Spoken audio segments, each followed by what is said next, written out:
Bismillahirrohmanirrohim. Alhamdulillah va salatu vassalamu ala rasulilloh. Do'stlar, aqlli suhbat qilayotgandik, hikmatli gaplardan gaplashayotgandik. Davom ettiring do'stlarim. Aqlli, hikmatli gaplar insonni aqlini sharhlaydi. U chuqur falsafiy mushohada yozadigan bo'ladi, tafakkur qiladigan bo'ladi. Uni aql ko'zi ochiladi. Bu Habibulloh qori bizga donolik qilyapti deysizlar do'stlarim. Mana Chimyon qishlog'ida yashayapmiz, Allohga shukr. Habibulloh qori deyaptilar, aqlli inson muammoni hal qiladi.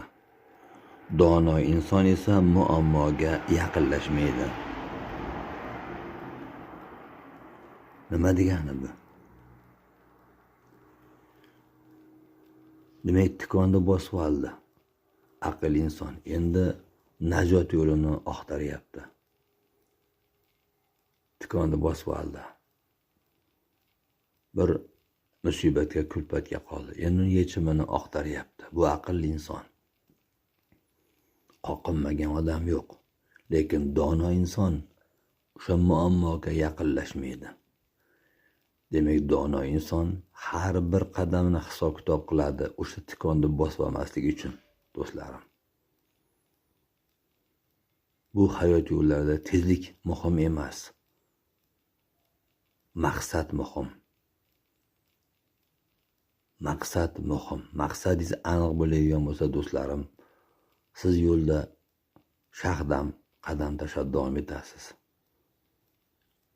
Maqsad nima? Maqsad inson bo'lib yashash. Yorug' yuz bilan yashash va yorug' yuz bilan ketish. Va nima uchun kelganligini aniq bilish va albatta bir kun kesish haqida ko'p o'ylash va o'zini zaxirasini tayyorlashga urinish. Bu dunyoni obod qilib, dunyoni talashib ketganlardan ibrat olish. Habibulloh qori deyaptilar,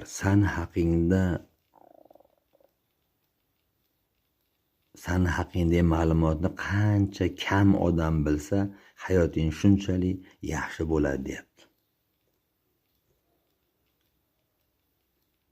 Ve insoniyatda shunday fe'l bor. Birovni kovlash juda ham insonga lazzat beradi. Birovlarni xatosini kovlash insonga lazzat beradi. Shuning uchun sen o'zing haqingda odamlarga qilayotgan ishlaring boshqalarning haqida kamroq bilsin, kamroq kovlashadi. Chunki hasad degan narsa bor. Habibulloh qori deyaptilar, hech qachon do'stlaringga kelajak rejalarini aytma. Boshqalarga haddan tashqari ishonishni bas qil. Hammaga qoningni yororma. Qancha do'stlar bir-biri bilan nimandir talashib uzilib ketishyapti. Qancha jigarlar bir-biri bilan nimandir talashib uzilib ketishyapti. Shuning uchun hammaga ertaga indin qilayotgan rejalaringni aytorma. Hammaga ishonorma. Hamma holatda ham ma'lum darajada qoningda o'zingni sirlaring bo'lsin. Hammaga dasturxon qilorma. Sani ham dard tashvishlaring juda ham ko'p insonlar uchun ahamiyatsiz narsa. Habibulloh qori deyaptilar, odamlar sani yoqtirishi muhim emas. Sen esa ularni fikri borasida qayg'urishing shart emas. Eng adashgan inson hamma uchun yoqimli bo'lishga harakat qilayotgan inson. Hamma uchun yoqimli, suyumli bo'lishga harakat qilayotgan inson, u xato qilyapti. mutlaqo iloji yo'q narsani harakatini qilyapti. Chunki insonlar sen bilan Billoh qori insonlar san bilan bir maqsadga yo'naltirilgan holatda muomala qilishadi. Sandan manfaat kelish ehtimoli bo'lsa, ho moddiy, ho ma'naviy manfaat keladigan bo'lsa, shunga qarab muomala qilishadi. Aks holda sanga yaqinlashishmaydi ham, san ularni qiziqtirmaysan. Sani insonlar san bilan quchoqlashib ko'rishayotganiga, sani maqtayotganiga adashib qolmagin deyaptilar. Do'stlarim. Billoh qor deyaptilar. 1000 ishni to'g'ri qilsang ham, hamma ishlaringda tartib qoidaga amal qilsang ham, halol pok bo'lsang ham, to'g'ri yursang ham, to'g'ri tursang ham, insonlarga yaxshilik keltirgan taqdiringda ham sani albatta yomon ko'ruvchilar bo'ladi, sani haqingda har xil gaplarni gapiruvchilar bo'ladi. Bu shunday. Baribir qandaydir xato sandan oqtarishadi. Shunday odamlar bor. San bularga ahamiyat berib, yo'ldan adashib ketmagin. Yaratgan Parvardigoringdan yordam so'ragin. Halol pok yo'llarga yurgin. Alloh taolo seni o'zi yaxshilarga ro'para qiladi. Billoh qor deyaptilar.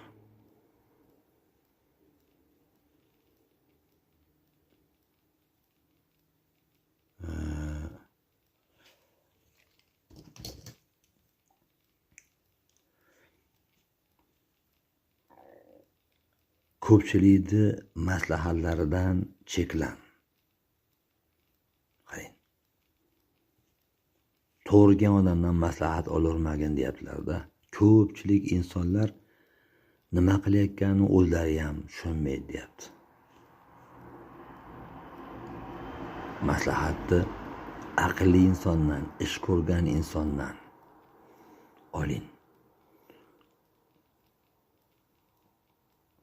Gapirayotgan gapi, qilayotgan amaliga mos keladigan insondan maslahat oling. Nasihat qiluvchi ko'p, lekin o'zini nasihatiga o'zi amal qiluvchilar kam ekan do'stlarim. Shunday pokiza inson yo'l qo'yadigan bo'lsa, undan maslahat oling, uni nasihatiga quloq soling, adashmaysiz do'stim. Billoh qor deyaptilar. Agar san o'z maqsadlaring yo'lida harakat qilmaydigan bo'lsang, kimdir sani o'z maqsadlarini amalga oshirish uchun ishga yo'llaydi. San o'zing maqsadlaringga intilmaydigan bo'lsang, harakat qilmaydigan bo'lsang, kimdir sani bir asbob sifatida ishlatadi, ketmon sifatida, kurey sifatida, ba'zan supurgi sifatida ishlatadi. O'zini maqsadiga yetishi uchun. San shunaqangi bo'lib qolmagin. Birovlar uchun shunaqangi asbob bo'lib qolmagin. Ular ketmonni ishlatib bo'lgandan keyin albatta ketmonni bir chekkaga uloqtirishadi.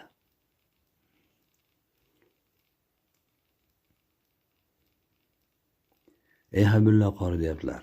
Atrofingdagi har bir kishi o'zini qanday ekanligini ko'rsatadi albatta. Faqat buning uchun ularga vaqt kerak.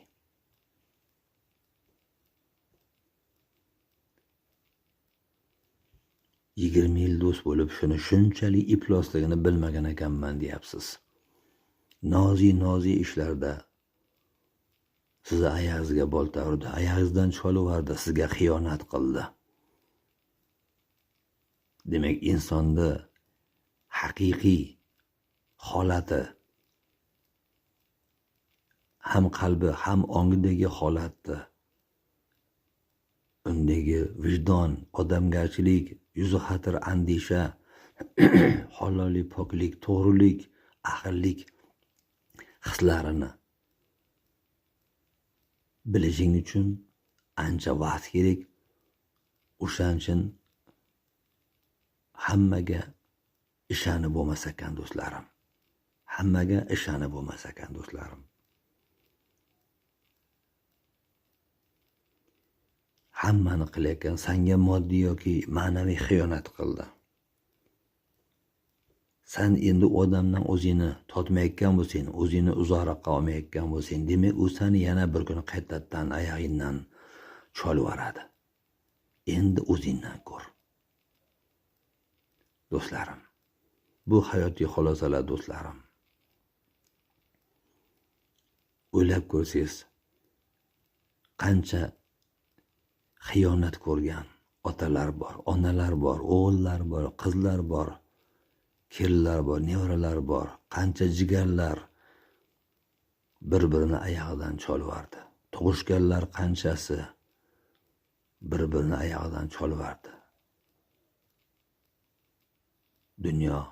Dunyo degan narsani talashib o'lib ketganlardan ibrat olish o'rniga biz yana dunyo degan narsani talashishda bir-birimizga zarar berishda davom etyapmiz do'stlarim. Vaholanki bu dunyodan ketadigan paytlarimiz juda ham yaqin qoldi. Odam bo'lib yashaylik. Odam bo'lib yashaylik do'stlarim. İnsonligimizni esimizdan chiqarib qo'ymaylik. Do'stlarim, mehr muhabbat ulashaylik do'stlarim. Hammamiz oxirimiz Alloh taolo o'zi bilan xayr qilsin. Assalomu alaykum va rahmatullohi va barakatuh.